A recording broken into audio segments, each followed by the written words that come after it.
Thanks for clicking on State of the City. My name is Todd Prafke. I'm the City Administrator here in St. Peter, and I really appreciate you taking the time to click on this video blog, whether you're checking us out through Facebook or our YouTube channel, or whether you're catching this on our website. I really appreciate you taking time. And I have a few missions for today, really two primary missions today, which is, it's Cinco de Mayo, May 5th. Today, but the two primary missions that I have is to give you a few tidbits about things that I think might be of interest or are worthwhile, whether you live, work, or play in St. Peter, and then also talk a little bit about the council workshop from last night. There's the agenda from just last night, and out of the 4 or 5 things on that list, there are 2 that I really want to hit on for you. The first of which is parking lot number 5. Now, parking lot number 5 is the area where, I'm trying to think of the best way to describe it. Well, it's where the farmers market is during the summer, and we, for a long time, the City Council for a long time, has looked at what can be developed, what can be the best use of that space. And they want to make sure that there's a use that involves commercial and housing and really follows and dovetails with the downtown priorities that they've had and have set over the last number of years. And so to that end, a number of years back, they put out an RFP so that people could respond and say, here's how I think I would develop it. And frankly, we didn't get much, nobody really responded. And so over the past year or 2, we've had a number of folks that have come forward and said, well, I've got an idea for that spot. And so those ideas, and based on the council's goals and the priorities for the downtown, have kind of been narrowed down. And at last night's workshop, we met with a group that's interested in doing something in that area. And so let me show you a little piece of paper that they give us, a little booklet. This is housing. I think the most important part is that Cardin Development Group. Now, the idea for this lot overall, and the idea that these folks are pursuing, is that this would be a multi-use development, and there'd be commercial, retail, service space on the bottom, and then on the floors above that there'd be housing. And so we met with the folks from Cardin and the City Council and with Community Development Director Russ, and talked a little bit about what opportunities there are down there and what kind of things the council would like to see. Sometimes these discussions are a little bit challenging because it's kind of like a first date, and you never really met each other. You've talked maybe via email or on the phone. These folks, by the way, are from Arizona, and they do projects in North Dakota and all over the United States.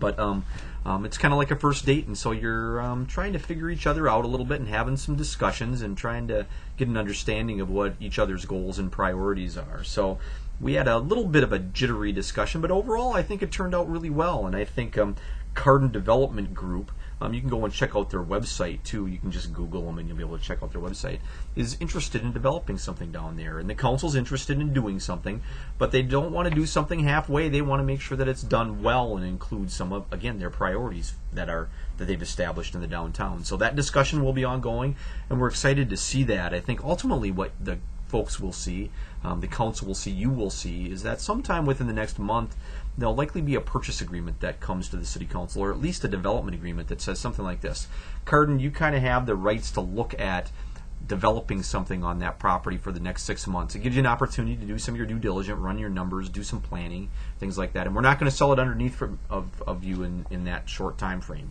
And then if you come back with something that works for us, then we'll enter a purchase agreement and really get the ball rolling so that something can be developed in that really important, critical corner within St. Peter. It's got to be something that kind of matches the downtown, or at least is sympathetic to the historical nature of the downtown. It's got to be something that has some variety in housing. It's got to be something, obviously, that looks good, that shows the city well, that provides a benefit to the rest of the community. And so we're excited to have that discussion. The next one is about subdivision development, and so one of the things that we've been talking about is developing another Nicollet Meadows or Washington Terrace, which are our working families, our affordable subdivisions. The new buzzword is workforce housing. We've been doing this for a long time, but that's kind of the new buzzword. But this is kind of a picture of a map that we've been working to develop on some acreage out there near Highway 20, or what sometimes we call Nicollet Avenue. So there's a little bit of a look as to how something might be developed. The council talked about this for a long time, and really it was the staff giving an update and report based on this idea.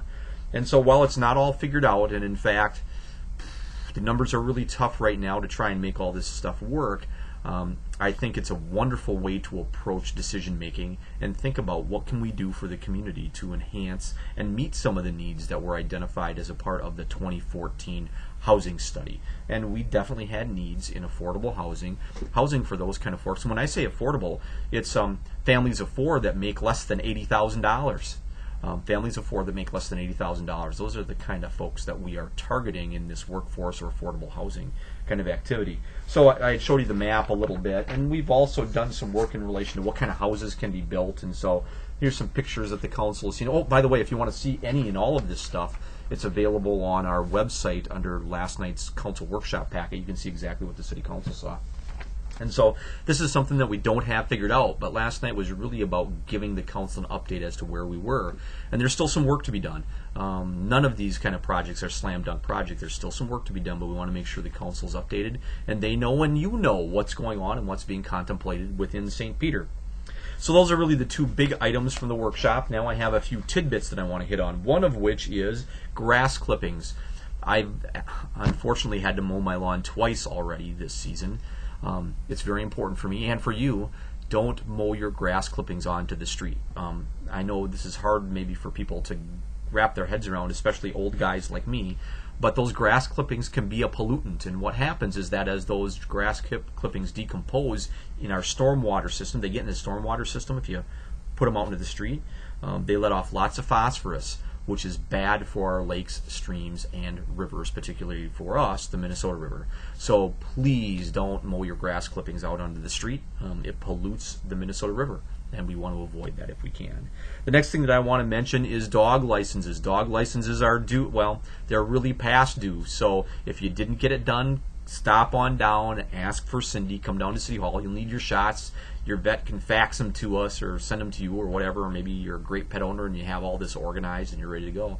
But come on down and get your pets licensed. We really appreciate it, and it is for the safety of all of us within the community. Another couple things that I want to mention is that we are doing another appliance pickup. Each year we do one. This year it's on May 27th. So between now and I think the 20th, you have the opportunity to sign up, come down and prepay, and you can set that refrigerator out or that washer and dryer or whatever it happens to be, and we will pick it up. You got to register in advance and you got to pay the fee. It's a very inexpensive fee, particularly when you think that, well, you don't have to haul it very far, just out to your curb for the 27th. We're also doing a furniture pickup in that same way. So you sign up in advance, you tell us what kind of furniture you're going to have, we have your address, and on that day, which happens to be May 30th, we'll come around and make sure that that thing gets picked up. Again, you have to register in advance and pay in advance, and we'll be happy to come and do that and eliminate you having to haul it 10 or 15 miles away. It's probably worth the money, and it helps keep our community clean, and so we love that. A couple other things that I want to mention is that, again, you can catch a lot of information on our Facebook page, and so if you haven't liked us on Facebook page, we would really love it if you like us. I got to give a shout out to one of my friends at Gustavus, Steve Bennett.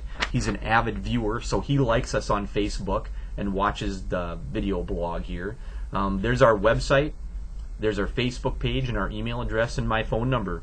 And as you know, and I've said before, I'm happy to come out and visit with any group that you have and talk about a lot of the things that are going on within the city.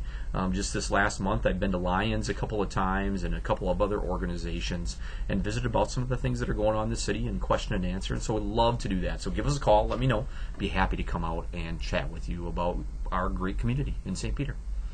With that, I'm going to wrap it up for the day. Thanks for clicking on us. We really appreciate it and hope you have a great rest of the week. See you in another week or so.